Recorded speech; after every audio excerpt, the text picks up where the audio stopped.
Welcome back. I'm Lenny Ruvaga, and you're watching Africa Journal.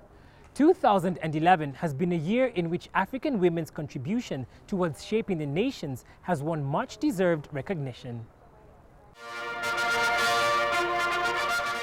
The death in September of Kenya's Wangari Maathai drew tributes from across the continent and beyond.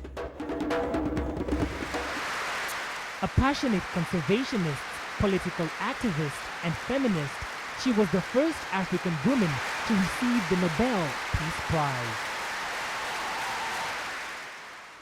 Further accolades for outstanding African women came in October.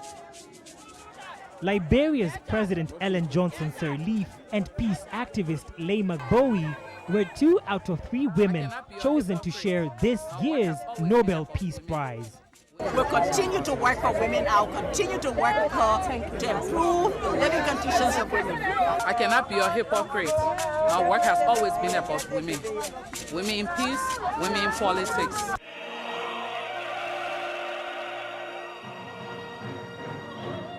And on the art scene, an opera about the life of South Africa's Winnie Madikizela Mandela, the controversial ex-wife of former President Nelson Mandela, attracted rave reviews.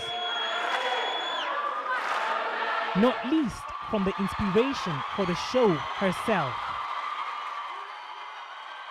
It is an honest portrayal, and I'm very happy about it. It is not doctored, it is as it was. The producers now hope the opera will be invited to tour internationally.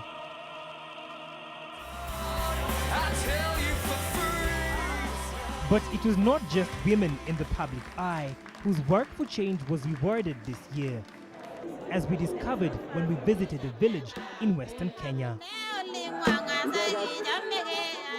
Friday, July the 15th was a day these women, most of them single mothers, will find hard to forget.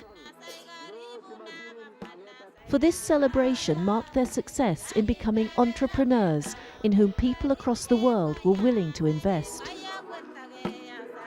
The achievement was especially sweet for Ruth Kipngetich, one of the founders of the group. Less than 4 years ago, she believed making and selling illegally brewed alcohol, a trade she loathed, was the only way to make ends meet. Kuchemusha ni ngumu. Kwa vile selling illegal brew was a very hard life. It got to the point where I was selling it in my house. People used to come here and drink. Men knew I wasn't strong. They would drink the brew and go off without paying. Others would refuse to get out of my house because they knew I was single. They'd sit there and say they would be my husband for the night. That was what made me realize I had to give up selling illegal brew.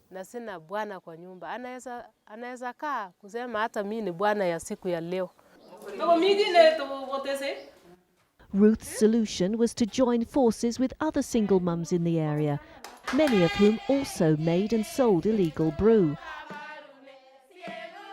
By pooling resources and cash, they were able to start up a range of business projects. Ruth built up a trade selling decorated gourds, through which she was soon able to support her family. Other members were equally successful baking cakes or selling eggs. But the group had bigger ambitions. They dreamt of owning a dairy herd so as to ensure a financially secure future. By this time, they were in contact with leader development consultant David Bernard Stevens, who posted information about their achievements on the internet. Some people around the world heard about the dream. More importantly, they heard about what they had done, and they said, these women have already proven they can do it. Let's give them a jump start so that they can start their herd. We'll help them start their herd, and they'll grow it from there. And that's what happened. People from Australia to the UK to Ireland to all across the United States each donated small bits, and it was enough to buy 3 cows and some of the building materials, and the women then did all the work. In the 5 months since then, the women's spirit of enterprise has continued to reap rewards. With earnings from their individual businesses, they've been able to buy 2 more cows and a calf. The next challenge for the group is to increase the cows' milk yield.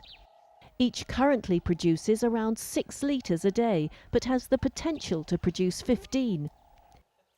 Having taken advice, the women are now doing all they can to provide better feed. Andrew Tidwell, a local economics student, has supported the women since the outset. He's thrilled with the progress they've made in the face of some challenging times. Between the month of June, July to October, it's always the hottest months in our place. The place is usually characterized by shortage of food, and most of these women being the single mothers, we thought that that was the period we were expecting most of them to backslide. But this period has proved that these women are strong. They were able to stay together, focus, and they were able to pull through those months without any one of the members going back to growing. Ruth, like many of the group, is now enjoying the fruits of her hard work. As well as splashing out on some new home furnishings, she's been able to have a bathroom built at the back of her home. And her personal horizons have widened too. I didn't go to school because I couldn't afford the fees. But now I'm planning to get an education so I can achieve more. The group's latest enterprise is a roadside milk stall that's proving popular with both locals and people passing through. The goal is to widen its size and scope, bringing yet more opportunities for these resourceful women and their families.